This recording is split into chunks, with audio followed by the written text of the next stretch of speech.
ఉన్న బంగారాన్ని విడిపించి ఆ రోజు ఆన్లైన్ రేటుకే మేము కొంటాం. Sharma gold company. నమస్తే, వెల్కమ్ టు సుమన్ టీవీ. నేను మీ యామ్ని. క్రోధినామ సంవత్సర ఉగాదికి సంబంధించిన విషయాల గురించి మనకి తెలియచేయడానికి ప్రస్తుతం మనతో ఉన్నారు ప్రముఖ ఆధ్యాత్మికవేత్త, ప్రముఖ జ్యోతిష వాస్తు పండితులు మంత సూర్యనారాయణ శర్మ గారు ఉన్నారు. గురుగారితో మనం మాట్లాడదాం. నమస్కారం గురుగారు. నమస్కారం అమ్మా. గురుగారు, ఈ క్రోధినామ సంవత్సరంలో అసలు కుంభరాశి వారికి ఏ విధంగా ఉంటుందండి? అలానే రాశి వారికి సంబంధించి ఆదాయం కానీ, వ్యయం, అవమానం, రాజపూజ్యం గురించి తెలియచేయండి. తప్పకుండా అమ్మా. ఈ క్రోధినామ సంవత్సరం కుంభరాశి. కుంభరాశి వారిలో కొన్ని నక్షత్రాలు ఉన్నాయి. సతభిష నక్షత్రం మనకు బాగా కనబడుతుంది. సో ఇక్కడ ఈ కుంభరాశి వారికి ఆదాయం ఎలాగుంటుంది, వ్యయం ఎలాగుంటుంది అంటున్నప్పుడు 14 భాగంలో ఆదాయం ఉంటే వ్యయం కూడా 14 భాగాలు కనబడుతున్నాయి. రాజపూజ్యం 6 భాగంలో, అవమానం 1. చాలా అద్భుతంగా ఉంది. అసలు కుంభరాశి వారికి ఈ సంవత్సరం కింద సంవత్సరం కంటే చాలా చాలా బాగుందని చెప్పచ్చు.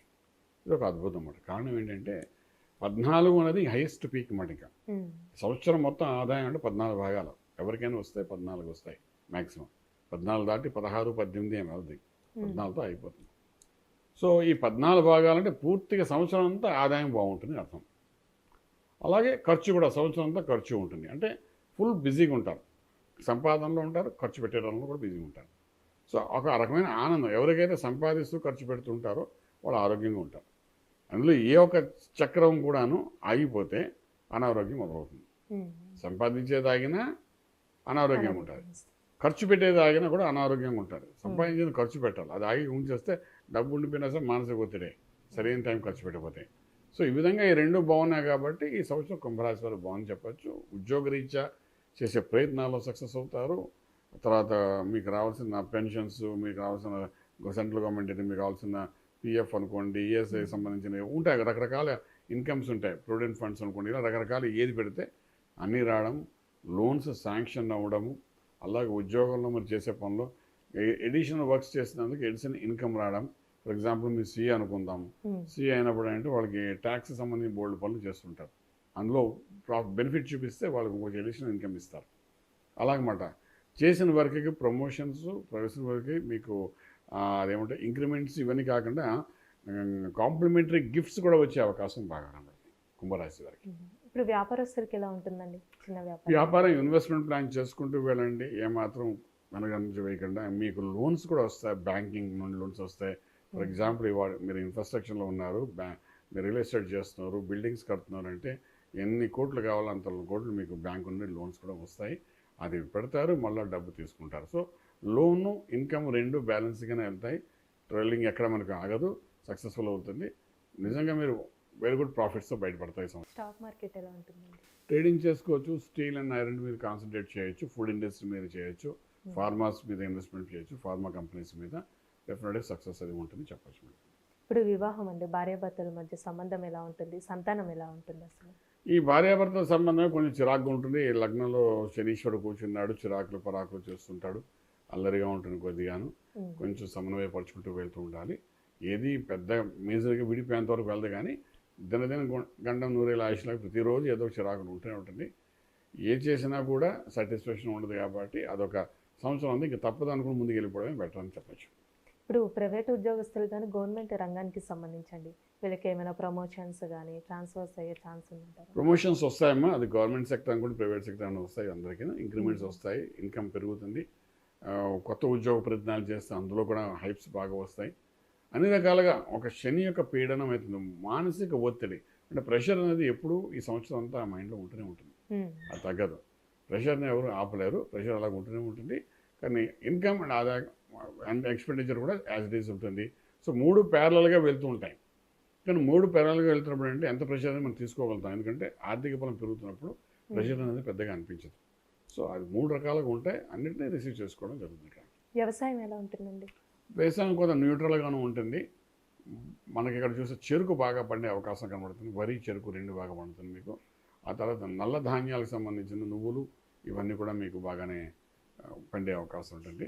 అలాగే కొంతవరకు గోధుమలు కూడా పాజిటివ్గానే పనిచేస్తాయి, మీకు ప్రాఫిటబుల్గా వెళ్తాయి.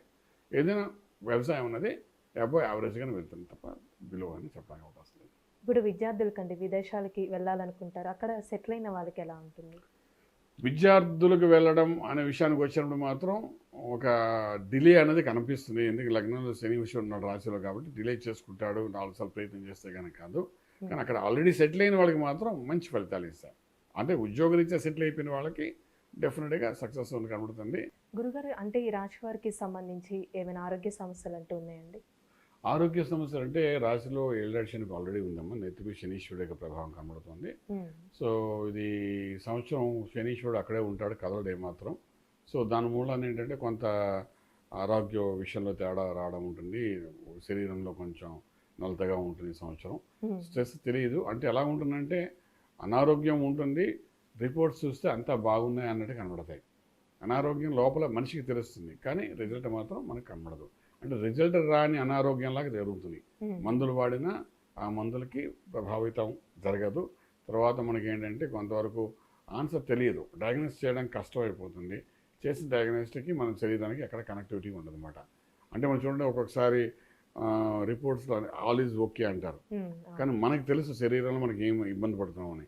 అది తెలుస్తుంది, కానీ దాన్ని కరెక్షన్ చేయడం మాత్రం జరగదు ఈ సంవత్సరం అంతా. అదో రకంగా కొంచెం ఇబ్బందికరమైన పరిస్థితి చెప్పడానికి అవకాశం ఉంది. అంటే ఈ రాశి వారికి అసలు ఎలాంటి పరిహారం చేసుకోవాలండి? పరిహారం అనేసరికి ఇక్కడ మళ్ళీ ఆంజనేయ స్వామి యొక్క ఆరాధన చేయడం చాలా అవసరం పడుతుంది. సంకట విమోచన అంటే అసాధ్య సాధకం స్వామి అసాధ్యకం తనకి కదా రామదూత కృపాసిందో మత్కారే సారే ప్రభావం. అంటే ఏది సాధ్యం కాదు సాధ్యం చేసేవాడు, సంకట విమోచన చేసేవాడు ఆంజనేయ స్వామి. కాబట్టి ఆ స్వామి వారి యొక్క ఆరాధన చేయడం, దాని మూలాన ఏంటవుతుందంటే ఈ నెత్తి మీద ఉన్న శనీశ్వరుడు యొక్క ప్రభావం కొంత తగ్గుతుంది. ఈ సంవత్సరం అంతా కుంభరాశిలోనే ఉంటాడు శనీశ్వరుడు. కొంచెం అటు ఇటుకు జరిగినా అక్కడే వచ్చి ఉంటాడు కాబట్టి ఎప్పుడైతే ఆంజనేయ స్వామిని ఆరాధన చేస్తాం శని ప్రభావం కొంత తగ్గుతుంది. తగ్గడం వల్ల డెఫినెట్గా ఒక సక్సెస్ అని కనడానికి అవకాశం ఉంది. కాబట్టి సంవత్సరం అంతా చేసుకుని వెళ్తే కొంత మార్గం బాగుంటుందని చెప్పడానికి అవకాశం. చాలా చక్కగా తెలియజేశారండి, ధన్యవాదాలు. శుభం బియాలి. చూసారు కదండి, క్రోధినామ సంవత్సరంలో కుంభరాశి వారికి అసలు ఏ విధంగా ఉంటుంది, అలానే రాశి వారికి సంబంధించిన పరిహారాలు గురువుగారు మనకి తెలియజేశారు కదా. అలానే మీ జాతకానికి సంబంధించి కానీ మీ ఇంటి వ్యాపార వాస్తుకు సంబంధించి ఎలాంటి విషయాలైనా మీరు తెలుసుకోవాలనుకుంటే స్క్రీన్ మీద కనిపిస్తున్న నెంబర్కి కాల్ చేసి గురుగారిని సంప్రదించవచ్చు. ఇలాంటి మంచి వీడియోస్తో మళ్ళీ మీ ముందుంటాను. ధన్యవాదాలు. సుమన్ టీవీలో మీ పర్సనల్ అండ్ బిజినెస్ ప్రమోషన్స్ కోసం కింది నెంబర్కి కాంటాక్ట్ చేయండి.